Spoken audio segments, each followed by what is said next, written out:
The NFL is back. The season will kick off this week, Thursday night, with Cowboys and Bucs. And the big news, at least early this week, surrounding this game is the availability of all-pro guard Zack Martin, who looks like will miss the game due to a positive COVID test. He is vaccinated, so there's a ray of hope that he could be cleared by Thursday. But just how big a loss is this for a team that is so reliant on that offensive line to get this run game going?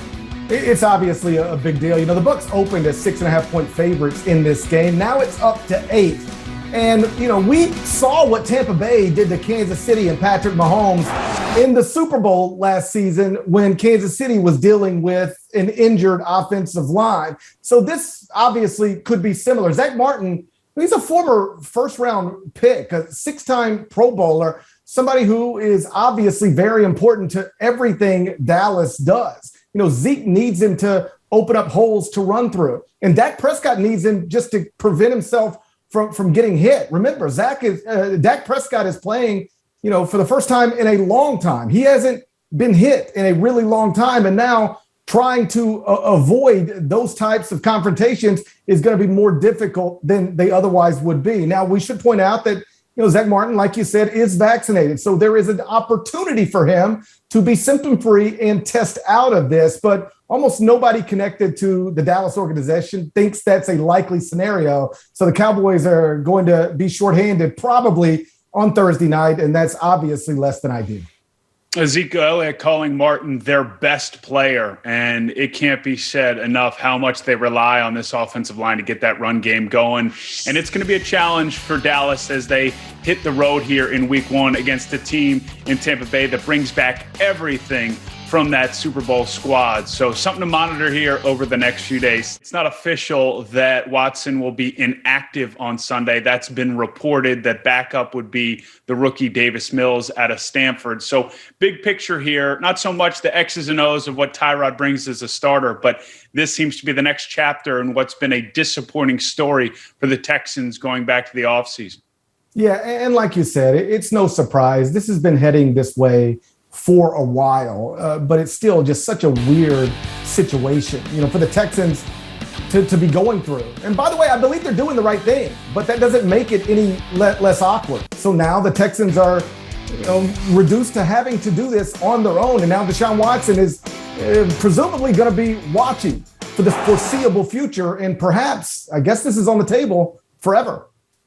The only bright spots here specific to football, Gary, would be that Tyrod Taylor's been the starting quarterback throughout training camp. He has a history and experience at that position. And let's be real, week 1, they could beat the Jacksonville Jaguars and start this season 1-0. So it could be one of few positives and bright spots again for a Texans team that is in beyond the Watson scenario, complete rebuild here as they flip their roster. In the NFL, some tough news in my backyard here in Baltimore, Gary, and that's the continued injuries that pile up for this team at the running back position. They already lost J.K. Dobbins to a torn ACL for the year. And then late last week, Justice Hill, a reserve running back, goes down with a torn Achilles. He's out for the year.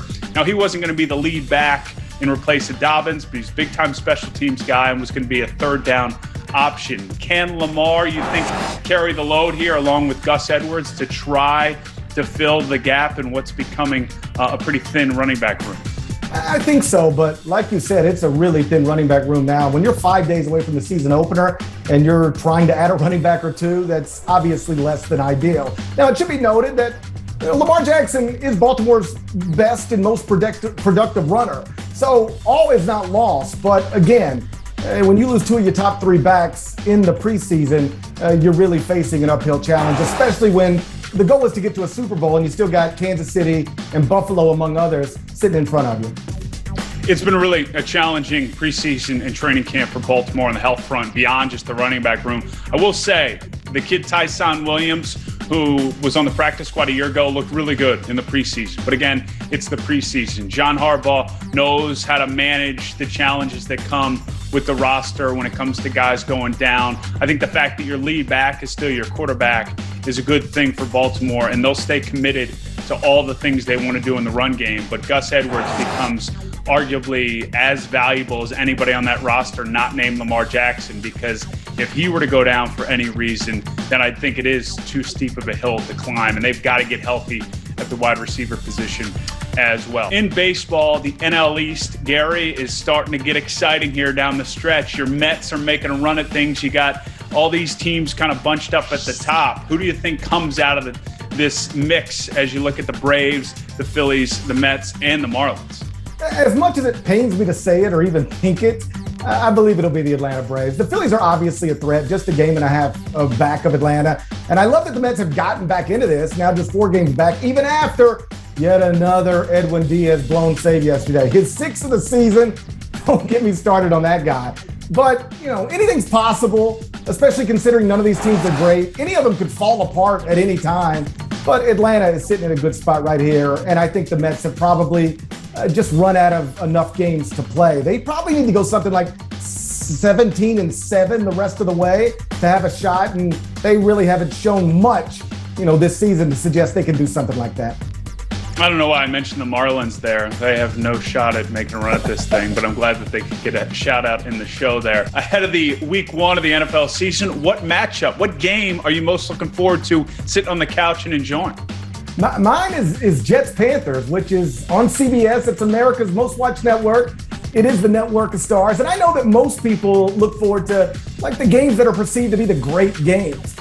So maybe Steelers-Bills or Browns-Chiefs, Packers-Saints.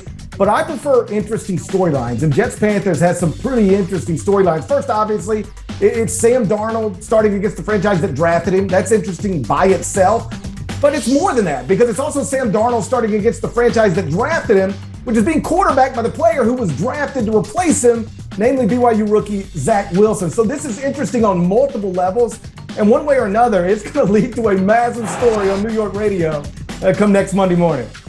The NFL is the best reality show going right now, and the schedule makers know what they're doing when they put these games together for that exact reason. I was going to get clever here, but I got to go with the game I'll actually be covering and be back on the sidelines for, and that's Steelers-Bills. So much to be excited about when it comes to this game, most notably from my side of things, just the fact that stadium is going to be completely filled with the most electric atmosphere that you'll find in the league at most times. The weather should be pretty good in Western New York this time of year, and you've got 2 really good teams. A Bills team that's looking to see if they can match the expectations. Last year, they kind of came out of nowhere in some regards to make that AFC title run. They bring back pretty much everybody on both sides of the ball with some added pieces. And then there's Pittsburgh, a team that many are doubting this year, but if you talk to guys in that building, players or coaches, they like that. And it's a new look offense. It's committed to the run game. So we'll learn a lot about 2 teams that are premier organizations in the NFL right out of the gate. So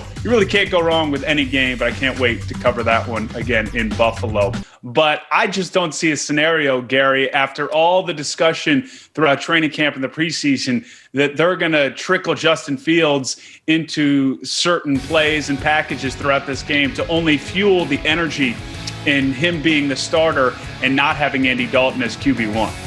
That's probably right. But to Sean McVay's point, I'd always rather be over-prepared than under-prepared, whether I'm coaching a football game or doing a television show. So I'd never be critical of a coach wanting to be ready for anything and everything, especially in the season opener. Barring a shocker, Andy Dalton's going to start and play the entire game. We know that. So he should be the focus. But what if he throws 3 picks in the first half? What if he gets hurt? Or what if the Bears have just put in a package of plays to try to take advantage of Justin Fields' talents in certain spots? There are a lot of different ways how and reasons why Justin Fields could end up on the field this weekend. So if you're Sean McVay, if you're Rams, you want to be ready for that, especially considering it is the season opener and you theoretically have had plenty of time to prepare.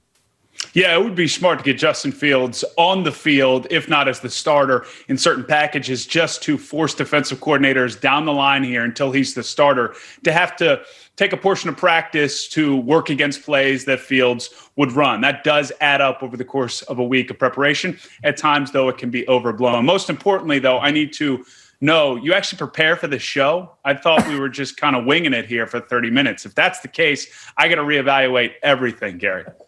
No, you're so talented, you don't have to prepare. People like me, we got to put the work in. Well, you know who's preparing in baseball? The Tampa Bay Rays. They've been on a hot streak right now. And as our resident baseball expert, are they being under looked as maybe one of the best, if not the best team in baseball at the moment. I don't know who's overlooking them, but if you are, you shouldn't, because they are really, really good. They've got an 8.5 game lead in the AL East now. They're 16-4 in their past 20 games. They've pulled completely away from the Yankees, Red Sox, and the Blue Jays. It's an amazing story. They're 26th in payroll in the majors and tied for second with the Dodgers in wins. Now, the Dodgers' payroll is nearly $200 million more than Tampa Bay's, but they have the exact same record. So absolutely, the Rays are undeniably World Series contenders. In fact, right now, I think the likely scenario is that the 2021 World Series is a repeat of the 2020 World Series, Dodgers-Rays. And if we get that, Dodgers, yes, they'll be favored, but the Rays can beat them. This is a really high-level baseball team, and the way it's been assembled is a remarkable deal. Thank you for watching. Please like and subscribe, and don't forget to hit the bell for more videos.